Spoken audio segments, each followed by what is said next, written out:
Right, everybody, what is going on? My name is Pete, but you probably already knew that. But in case you didn't, you guys are watching the one and only Paid to Drive and Paid to Drive Vlogs, day number 1210, coming at you.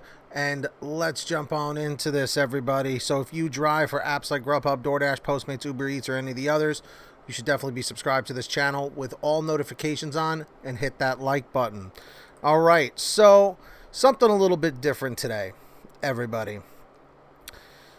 A lot of people have been worrying for years in the gig economy about self-driving vehicles, autonomous robots, things that are going to take our jobs. They took our jobs! Any South Park people out there?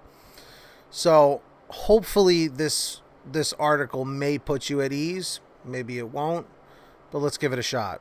I'll put the link in the description down below. Just click show more to check it out. And thank you to James Ruffalo for sending me this. The self-driving robots are coming to transform your job. Kind of. Also, very slowly. That's the not quite exclamatory upshot of a new report from the Washington, D.C. based Securing America's Future Energy. The group advocates for a countrywide pivot away from oil dependency, one it hopes will be aided by the speedy adoption of electric self-driving vehicles.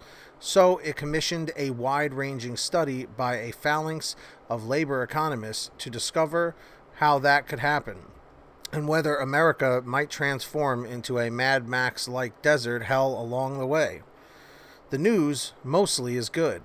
For one, self-driving vehicles probably won't wreck the labor market to the point where gig economy workers are hired out as mobile blood bags. In fact, they'll eventually feed the economy, accruing an estimated $800 billion in annual benefits by 2050, a number mostly in line with previous researchers' projections. Everybody still with me in the chat? All right. Two robocars won't disappear the jobs all at once. We have a labor market characterized by churning, continual job creation and destruction, says Erica Groshin, a visiting labor economist at Cornell University and former commissioner of labor statistics who worked on the report. The challenge is to make the transition as smooth as possible. The economists predict the most disruptive technologies, like trucks that can drive themselves in most but not all road situations, won't arrive until the mid-2030s at the earliest.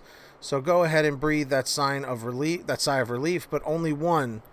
It's time to prep for fewer truckers and cab drivers right now. According to the report, most of autonomous vehicles' benefits come from saving lives that would be lost to crashes. The 40,000 or so deaths on U.S. roads every year are terrible and terribly expensive. That's the medical care, plus the emergency services, plus the legal costs, the workplace costs, the property damage, and the traffic costs. That includes the cost of the fuel to sit in traffic. Crashes cost the U.S. economy about $840 billion per year. Jeez. Autonomous vehicles won't delete crashes from American life, but they should reduce them. Robots don't get drunk or high or sleepy or look at cell phones when they should be staring at the road. They won't even have phones. Thus, the economists estimate driving might reduce crash costs by $118 billion annually by 2050.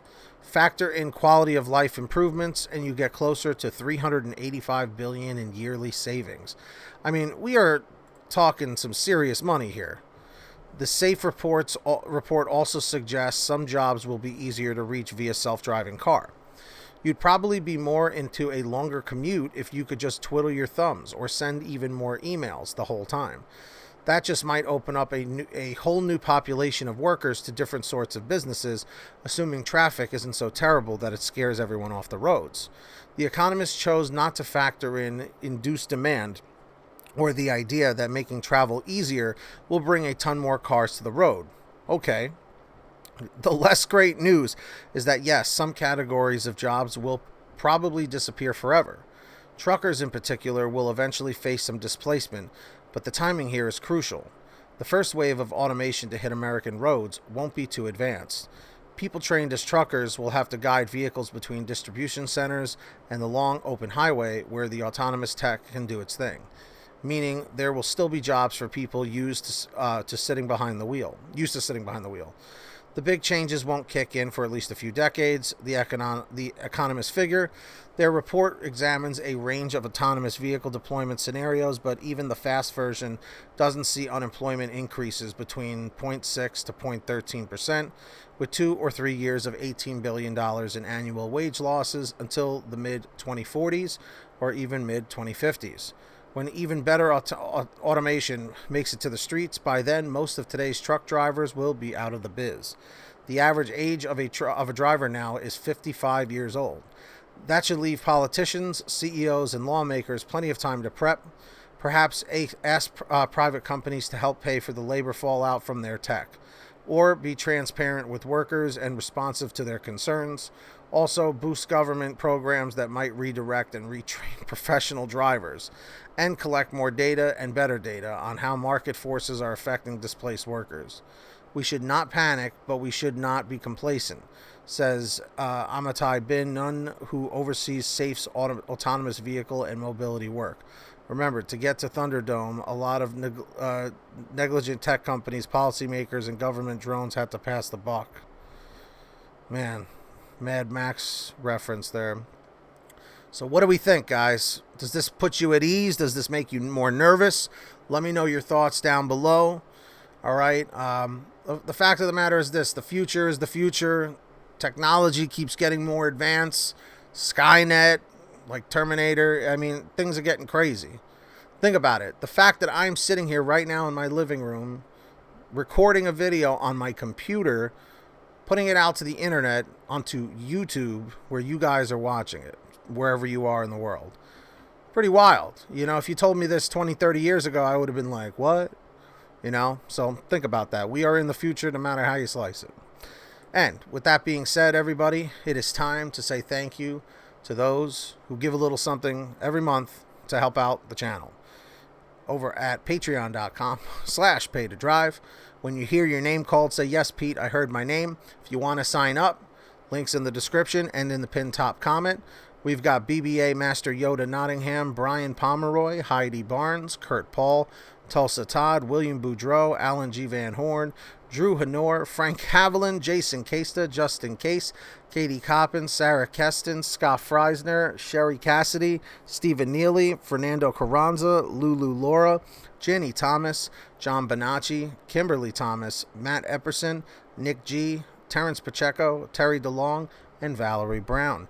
Very special thank you to all of you. Sign up down below, and also sign up for the Get Upside Gas app, 100% free. Stop procrastinating. Make sure to download it. Links in the description.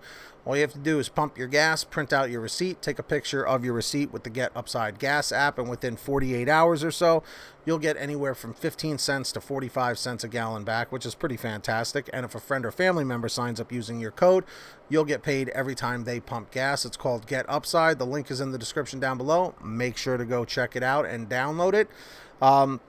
Check out pay2drivestore.com for t-shirts and hoodies, and comment END304 if you made it to the end, END304. Subscribe with all notifications on, hit the red button, hit that like. The likes are a little low.